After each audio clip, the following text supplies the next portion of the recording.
آئی ہو، جب اٹھتی ہو تو جناب خدیجہ کی طرح اٹھتی ہو، جب بیٹھتی ہو تو جناب خدیجہ کی طرح بیٹھتی ہو، تو پھر آخر یہ شباہت کون سی تھی کہ جس شباہت کا نبی تذکرہ کر رہے ہیں؟ وہ نبی کہ جس کی زبان پہ وحی کا پہرا، وہ کوئی ابس لفظ کہہ نہیں سکتا، وہ کوئی ابس بات کہہ نہیں سکتا۔ اس کا مطلب یہ ہے کہ کوئی نہ کوئی راز پوشیدہ ہے، کوئی نہ کوئی شباہت ایسی تھی کہ جو جناب زینب کبریٰ کی ذات میں پائی جاتی تھی، جناب خدیجہ کی۔ اگر اس شباہت کو دیکھنا ہے کہ جناب خدیجہ کی کون سی شباہت جناب زینب کی ذات میں پائی جاتی تھی، تو دیکھنا یہ پڑے گا کہ جناب خدیجہ کی کون سی صفت تھی کہ جو نبی کو سب سے زیادہ پسند تھی۔ جناب خدیجہ کی توجہ فرمائے گا محترم دو سے 3 منٹ میں محمد آواز سن لیجیے، آپ کو عظیم نتیجے کی طرف جا رہا کیا دیکھنا یہ پڑے گا کہ جناب خدیجہ کی کون سی صفت نبی کو سب سے زیادہ پسند تھی، نبی کو سب سے زیادہ پسند تھی۔ تو روایتیں کہتی ہیں، تاریخ کہتی ہے کہ جناب خدیجہ جب دنیا سے رخصت ہو گئی، نبی بارہا جناب خدیجہ کو یاد کیا کرتے تھے، جناب خدیجہ کا نام لیا کرتے تھے، جناب خدیجہ کو یاد کیا کرتے تھے۔ اب صاحبان ذوق بیٹھے ہوئے ہیں، جملے کو سمجھیں گے۔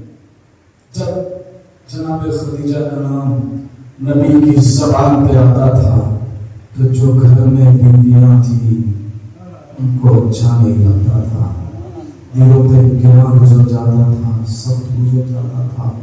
تاریخ نے یہاں تک لکھ دیا کہ ایک دن جناب نبی گرامی گھر میں داخل ہوئے، جناب خدیجہ کے وجود کو محسوس کیا، توجہ ہے محسوس ہو، جناب خدیجہ کے وجود کو محسوس کیا۔ جناب خدیجہ کا نام نبی کی زبان مطہر پہ آیا، ایک آہ سرد بھر کے جناب خدیجہ کو یاد کیا۔ پر جیسے یہ جناب خدیجہ کو یاد کیا، گھر میں ایک بیوی تھی، ان کو اچھا نہ لگا، دل پہ سخت گزر گیا، اور مچل نے کہا یا نبی اللہ، آپ خدیجہ کو ہی یاد کرتے رہتے ہیں؟ وہ سن رسیدہ خدیجہ جس کے چہرے پہ جھریاں پڑ گئی تھی، تاریخ کے الفاظ ہے، روایت کے الفاظ ہے، وہ سن رسیدہ خدیجہ جس کے چہرے پہ جھریاں پڑ گئی تھی، آپ اس خدیجہ کو یاد کرتے رہتے ہیں؟ توجہ، آپ اس خدیجہ کو یاد کرتے رہتے ہیں؟ احسانی رسالت کو بل پڑ گئے، فرمایا تمہیں معلوم ہے خدیجہ کس خاتون کا نام ہے؟ اے توجہ فرمائیے گا، تمہیں معلوم ہے خدیجہ کس خاتون کا نام ہے؟ اب نبی نے فرمایا آمنت بی وکفر الناس، کہ خدیجہ مجھ پہ اس وقت ایمان لائی کہ جب سب کافر تھے۔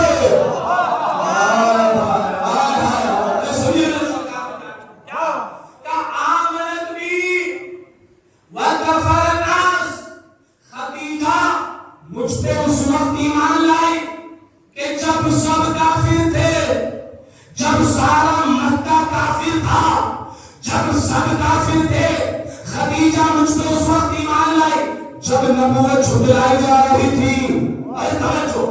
جب نبوت جھٹلائی جا رہی تھی، نبوت کا انکار کیا جا رہا تھا، تو کس نے تائید کی؟ خدیجہ نے تائید کی، خدیجہ نے تائید کی۔ خدیجہ نے جب مکے میں جب مکے میں نبوت جھٹلائی جا رہی تھی تو کسی نے تائید نہ کی، فقط خدیجہ نے تائید کی۔ نبی نے فرمایا میری بیٹی زینب، آپ اپنی نانی خدیجہ کے مشابہ ہو۔ میری بیٹی زینب، آپ اپنی نانی خدیجہ کے مشابہ ہو۔ بھائی کس طریقے سے جناب زینب کبریٰ جناب خدیجہ کی مشابہ ہے؟ بھائی پر جب مکے میں نبوت جھٹلائی گئی